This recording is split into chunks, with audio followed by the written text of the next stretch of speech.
SPG নিৰাপত্তা প্ৰত্যাহাৰৰ দাবীত অসম প্ৰদেশ কংগ্ৰেছৰ প্ৰতিবাদ।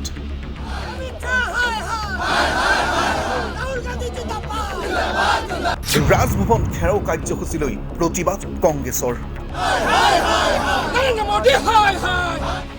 সোনিয়া গান্ধী, ৰাহুল গান্ধী, প্ৰিয়ংকা গান্ধীৰ লগতে ডক্টৰ মনমোহন সিঙৰ এছপিজি নিৰাপত্তা প্ৰত্যাহাৰৰ দাবীত মহানগৰীত সোমবাৰে দেখিবলৈ পোৱা গ'ল কংগ্ৰেছ কৰ্মীৰ উত্তাল প্ৰতিবাদ।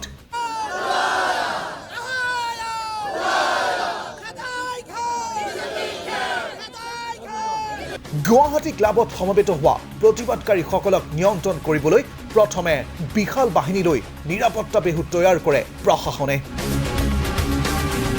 কেইবা শতাধিক দলীয় নেতাকৰ্মী উপস্থিত হৈ প্ৰথমে এক প্ৰতিবাদী সভা অনুষ্ঠিত কৰে।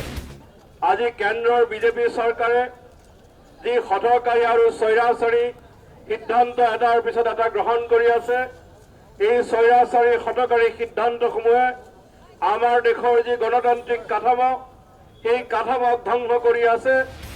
গান্ধী পৰিয়ালৰ লগতে ডক্টৰ মনমোহন সিঙৰ এছপিজি নিৰাপত্তা প্ৰত্যাহাৰৰ দাবীত বিজেপি চৰকাৰক ক্ষুদ্ধাৰ সমালোচনা প্ৰাক্তন মন্ত্ৰী ৰকিবুল হুছেইন, সভাপতি ৰিপুণ বৰা, সাংসদ আব্দুল খালেকৰ লগতে বহুকেইগৰাকী দলীয় নেতাকৰ্মীৰ।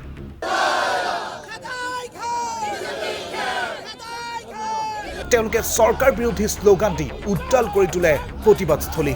দেশৰ প্ৰধানমন্ত্ৰীক নিৰাপত্তা সকলোতকৈ ওপৰত এছপিজি ছিকিউৰিটি দিয়া হ'ব আৰু সেই মৰ্মে ৰাজীৱ গান্ধীক এছপিজি ছিকিউৰিটি দিয়া হৈছিল।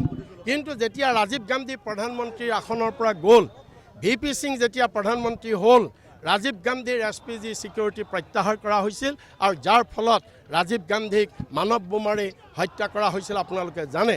তাৰ পৰৱৰ্তী কালত বাজপেয়ী ডাঙৰীয়া যেতিয়া প্ৰধানমন্ত্ৰী হৈছিল, তেখেতে পুনৰ এছপিজি আইন সংশোধন কৰি প্ৰাক্তন প্ৰধানমন্ত্ৰী আৰু প্ৰাক্তন প্ৰধানমন্ত্ৰীৰ পৰিয়ালক এছপিজি নিৰাপত্তা দিয়াৰ ব্যৱস্থা বাজপেয়ী ডাঙৰীয়াই কৰি গৈছিল। কিন্তু আজি এই নৰেন্দ্ৰ মোদী আৰু অমিত শ্বাহে আজি শংকিত হৈছে। এনেকৈ যদি সোনিয়া গান্ধী, ৰাহুল গান্ধী, প্ৰিয়ংকা গান্ধীয়ে দেশ ঘূৰি ফুৰে, তেতিয়াহ'লে বিজেপি আৰু শাসনত থাকিব নোৱাৰিব আৰু তাতেই ভীতিগ্ৰস্ত হৈ তেওঁলোকৰ প্ৰতিবাদী কণ্ঠ বন্ধ কৰিবৰ কাৰণে আৰু তেওঁলোকৰ মুভমেণ্ট গোটেই ভাৰতবৰ্ষত যাতে তেওঁলোক ঘূৰা পকা কৰিব নোৱাৰে, তাৰ কাৰণে এই এছপিজি ছিকিউৰিটি প্ৰত্যাহাৰ কৰিছে। প্ৰথমে কংগ্ৰেছ দলটোৰ ৰাজভৱন ঘেৰাও কাৰ্যসূচী হাতত লৈ যদিও প্ৰশাসনে বাধা আৰোপ কৰা পৰিলক্ষিত হয়। ইফালে এছপিজি নিৰাপত্তা প্ৰত্যাহাৰৰ দাবীত ৰাজভৱনলৈ স্মাৰক পত্ৰ প্ৰেৰণ কৰে কংগ্ৰেছৰ 13জনীয়া এটা দলে। ভিডিঅ' জাৰ্নেলিষ্ট অপূৰ্বৰ সহযোগত নৱজ্যোতি শৰ্মাৰ ৰিপৰ্ট, নৰ্থ ইষ্ট 7।